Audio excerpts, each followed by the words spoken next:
so, but like for instance, like you know, I don't know, how do you feel going with this? Not, I don't want to say war, but this head to head with Darien Morph Market, you know, because you have a lot of business from Yeah, it is. I've got to say, Morph Market is a good platform. It is valuable to me, or has been. It is. It is. Has become very important in our business. I mean, it is the main platform, really worldwide, to sell a snake. So it's a big deal. It's important, and I like the platform for sure. So now. Are you back on the platform or are you not? Because I don't know where you and Darien stand right now, or excuse me, you and Morph Market. What's going on? yeah, I am. I am not. I'm not on. Um, there hasn't really been much communication. I know. I know Darian's got a big job. He's got a lot of responsibility, and he's learning the ropes and trying to make it a good experience for everybody. I get that. I somehow I've got on the wrong side of him, but You there, Bob? yep, I'm back. It's all good. Yeah, you know, I don't know, like, you know, so what adjustment have you made as far as like, you know, now that you can't sell on Morph Market, are you just solely selling off your own website or? I am, and so you know, I was doing quite a bit of business on Facebook, but they don't like that. So Right. I have mostly what I will do is I'll post something on my Facebook page, also on my website, and I'm trying. I'm making more of an effort now to drive people to my website, where you know then I'm in control of the platform. So Yeah. Now, you know, I don't know, like what I didn't really understand with the whole Darien situation was like if he felt some type of way with you, like he should have just been honest with you, right? Or maybe like well, provide you with information that you're being accused of. You got accused of stuff, but there was nothing, yeah. no proof. You know what I mean? Yeah, I would have appreciated some communication. I would like to know if there's a problem. If there's a problem, I'm the guy that can fix it. I am not aware that I have broken any morph market rules. If I have not been told what they are. So you're saying this was very sudden then? Like it was like, whoa, like what just happened type of thing? Like you got no heads up that this was about to happen Well, or... I got uh, when I was in Germany last month, I my I didn't have. I noticed I couldn't find my animals on Morph Market. Right. And I thought, well, I might have made a mistake with my last upload or something. I don't know, some kind of a glitch. And I sent a message, which I didn't get an answer, but I did. In the next day or two, it came back up. So I thought, oh well, that's that. So anyway, I have, you know, I'll just go right into this.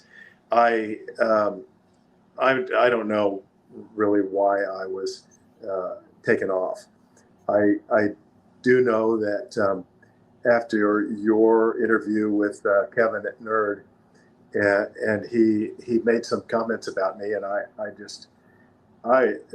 it just infuriated me because I've heard none of this. I don't know what he's talking about, and I called him up, and I think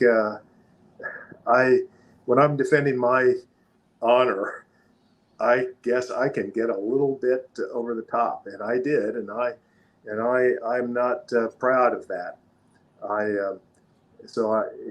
As you know, and from your podcast, I really unloaded on him, and I am sorry that I did that. That is not my way. So. Well, you're also human, Bob. You know, you're human. You're passionate. You know, you're obviously you love your business. Been doing it for years, and man, I mean, you're coming from one hothead right here. You know, I don't play either. You know, at the end of the day, especially if you play with the food on my table or whatever, or you come at me when I'm just doing my thing, I do have a problem with that. But I just felt like, man, communication could have been a lot better between you two, where you guys could have got somewhere. And that's why I kind of, you know, listen, I went hard on Darien as well on this reaction, because I was like, you know what, you know, because Darien caught me, you know, me and Darien had phone conversations. You know, Darien reached out to me like, hey, can I come on your show and like kind of like break the ice with people? Because you know, I think everyone has a misunderstanding about me. And I'm like, man, I mean, I'm seeing all these memes and you're going after people. So yeah, let's hear why you're doing this. And so at the end of the day, like he broke down that this is the kind of person I am. I'm not serious, but also had some good points. And he had some things where he's like, I really want to take care of, you know, business on this, and that. And he asked me off the live, like, what do you think of Bob Clark? And I'm like, I only know what I've heard of Bob Clark. And, you know, we're talking the most legendary stuff I've heard of Bob Clark. And then I also heard from someone saying that they got a snake for me with no eyes. And I don't know how true that is, but that's like how big of the, like, that's what we're talking about here. Now, mind you, I go off my experience, and Bob, you know, we've had short conversations. I met you. I've seen all your animals, talked about you with Brian Barczyk. I don't have a problem with you at all. And that's just my honest feedback. That's all I could give. Right. And I told Darian that. I was like, from what I know, I think Bob is, you know, I like the guy, you know what I mean? But it's easy when you're trying to influence, or excuse me, when you're trying to make everyone happy. And I think Darian was just trying to make everybody happy. Like even when the bigger keepers that he was calling out, when he would talk to the bigger keepers, he would kind of crumble and not have that same energy. So it's like, dude, you got to be authentic here. Like if you really feel a certain way, you need to stand on it. But going this back and forth and let me just be make people happy, it's not going to always work for you. And I just feel like that's kind of what happened to him. Well, I don't know, but I have had just very minimal contact with him at all. That was the first time I talked to him on the phone, and if there's a problem, I'd like to know about it. And I still don't know about it, and I'd like to be back on Morph Market. And I sent him a message. I sent him a message a couple of days ago that said, "Look, you know, I'm sorry I went over the top on that deal. Like I said, when I'm defending my reputation, I work hard on my reputation, and Yeah. it's 40 plus years in the making, and I treat it very seriously, and so I don't know. I could use some direct communication. Like I say, I sent him a text that said I was. You know, I was sorry I blew up, but I'd like to get back on your platform. It's a good platform, and I want to be on it. So what's the way forward? Is there a way forward? He sent me a text back that said I had damaged him and Morph Market, both, and he didn't know if there was a way, and I haven't heard from him since. So, I mean, everything takes time. You know what I mean? I mean, yeah. I don't even know how Darian feels with me, but at the end of the day, I was just keeping it on how I felt, and I just didn't think things were accurate. I didn't think things were on the level of communication where it could have got somewhere. You know what I mean? But at the end of the day, it's like, you know, who knows what he's dealing with? The guy owns Morph Market. He's young. You know what I mean? Yeah, so, and he's got a big job. I understand. Does. Yeah. And you know, I wish him the best too. I really do. And I think, you know, if you disagree with him online, he blocks you. So there's no opportunity for back and forth. So I'm really pretty as far as an opportunity to create a dialogue. I'm really limited. So yeah, and I imagine if it's the same for others as well. So yeah, day by day. Yeah. You know, that being said, what's your relationship with Kevin McCurley and Nerd? Is there even a relationship, or what's going on? Yeah, Kevin's a good guy, and I've known him forever. So yeah, I mean, maybe, gosh, maybe 40 years. I don't know. Could be. Kevin's that old. Shit. 30 some. But you know, with all, like, you know, with you just talked about 40 years of reputation, that means a lot to you, right, Bob? Sure. When you have something like this Sampson Pruitt situation come about, and how does that make you feel as somebody who works on your reputation, but then something like this gets exposed? It kind of makes everyone look like shit. Especially, and I can tell you what I have some strong feelings on that. You know, one thing, hey, you know, that's a problem, and I think we've dealt with it. Let's move past it, man.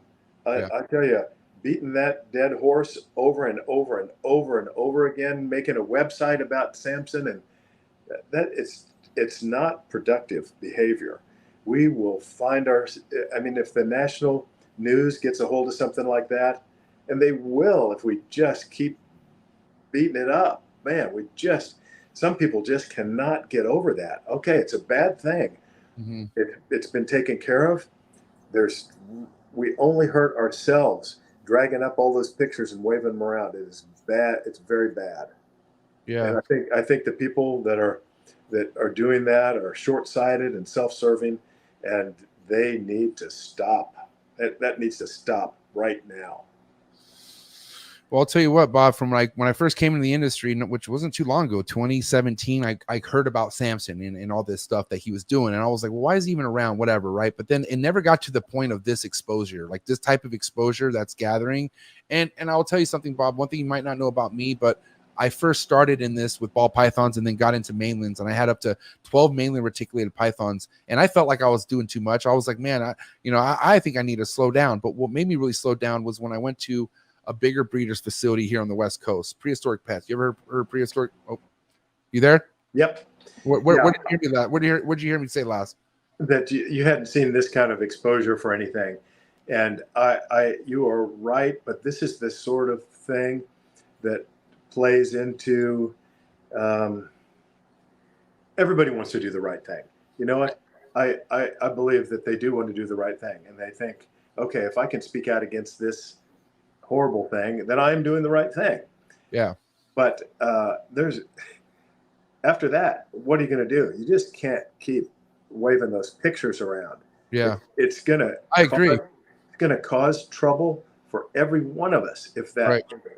But those people that are doing it, it's some kind of selfishness in a way. They just got to move past it. Well, let me tell you one thing I was going to say before the internet got broken up. I will say that what turned for me before I even had this podcast is, like I said, I had quite a bit of mainlands, nothing near like what you had, but I had about 12 mainlands. Okay. And I was trying to figure out how to take care of these big snakes as far as keeping them from pushing and doing what these big snakes do. And I took a trip over to Prehistoric Pets, and what I was exposed to there did something to me where I was like, I don't think I want to keep these reticulated pythons. If this is where it gets to, if it gets to this point, and I'm not getting into detail because you're right. There's no point of getting into details, but I want to let you know, Bob, that right there gave me PTSD. The shit that I saw, like I saw snakes with missing faces. You know what I mean? That right there made me so angry. It made me so mad that I don't know about that. But Jay is my good friend for a long time, and that legit hurt. Like that hurt for me to see that, Bob. You know what I mean? Well, as a young keeper who just came into this, and I'm very green, for me to see that. And then mind you, I'm with somebody who's been in the industry for a while. He looked at me like, dude, this is kind of how it is. And I'm like, well, I don't think this is okay. So, and mind you, I didn't go do a video. I just took what I saw, and it fucked with my head for a long time. I don't know what you saw, but I do. It's terrible. Jay is a good guy with a good heart, and he's a hard worker, and he's my friend. Yeah. But I'm just letting you know how some people might feel. Like when they, friend or not, I had lunch with the guy that day, but still, like, I don't think any animal should be kept like that ever. Well, ever. I don't know what it was, but like I say, I like Jay. Yeah, but I'm just speaking on how the people from the outside looking in or who are just coming into this. Like, I understand that there was an era of keeping reptiles, and it is what it is. But man, things are now changing. Like, if you can't take care of the animal, don't have it. Don't. Well, I'm with you. You just showed us your facility right now, Bob, and everything looks great. I didn't see anything neglected. You know what I mean? So if you could do it, why can't someone else who's been doing it as long as you do it as well? That's all I'm saying. Like, you got to keep up. You have to maintain and take care. I'm telling you, you can walk into my place and it'll look just like that or better.